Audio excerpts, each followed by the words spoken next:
fait mes études en Chine. Je suis professeur aux Beaux-Arts là-bas pendant 6 ans.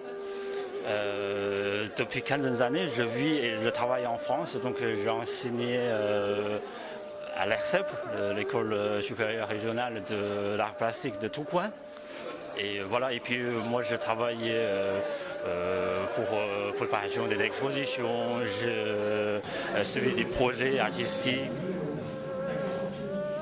Nous avons été sollicités par le Festival de l'Amitié qui travaillait cette année sur le thème de l'Asie.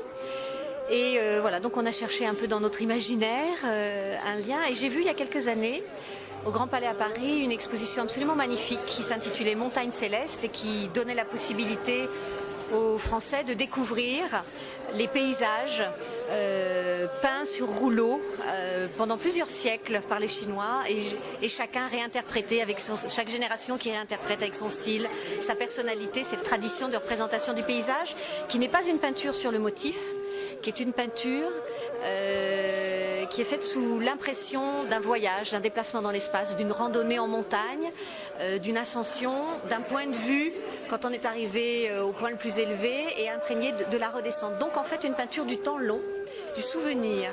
Voilà. Et ça nous a intéressé de solliciter un artiste chinois contemporain et de l'inviter à mettre en rapport cette tradition d'une peinture liée à un temps long à la question de la représentation d'une image de Chine vue à travers une webcam, c'est-à-dire sans bouger et dans le temps instantané.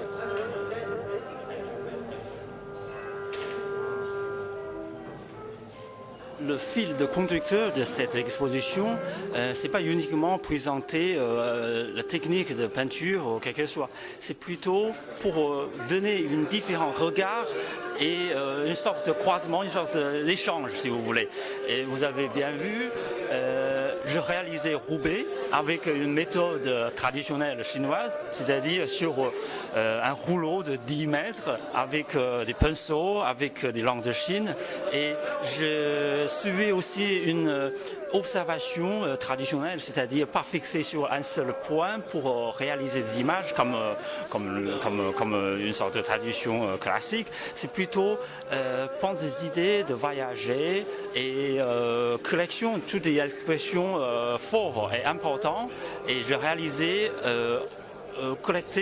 collecter ensemble pour cette réalisation. Et notre part, la peinture qui est réalisée avec technique peinture l'huile sur toile, en fait, c'est des images captées par webcam, nouvelle technologie, et c'est-à-dire avec distance, j'ai aussi fait des sélections des images qui me touchaient actuellement, qui étaient passées des endroits très très loin. Donc bien sûr, c'est des endroits que je connais bien, et pour ça, je suis très content de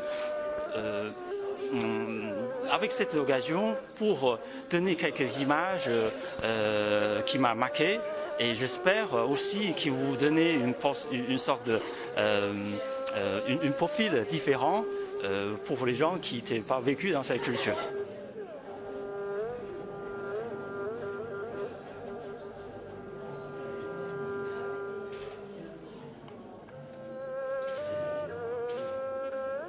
J'ai trouvé que c'était très original parce que j'ai retrouvé Roubaix mais sous un autre regard. Ça me rappelle mon voyage en Chine où notre guide avait marqué tous les prénoms de chacun des participants sur un rouleau de bambou. En fait, ça me rappelle ça, tout ce qui est accroché là. Et bon, le reste, bon, j'ai reconnu des paysages, des monuments de Roubaix, des rues de Roubaix. C'est très joli, c'est magnifique. Je trouve ça très ludique avec les dessins là-haut, instructif. Moi j'aime beaucoup tout ce qui vient de l'Asie, notamment de la Chine ou du Japon. Et puis là, la vidéo là, qui est vraiment bien, sur palette, qui explique un petit peu les méthodes techniques de peinture. Le principal médium de la peinture chinoise est l'encre. Présentée en bâton dur, l'encre de Chine est fabriquée à partir de noir de fumée, mélangée à de la colle et à divers aromates. Pour la préparer, on verse un peu d'eau au fond de la pierre à encre.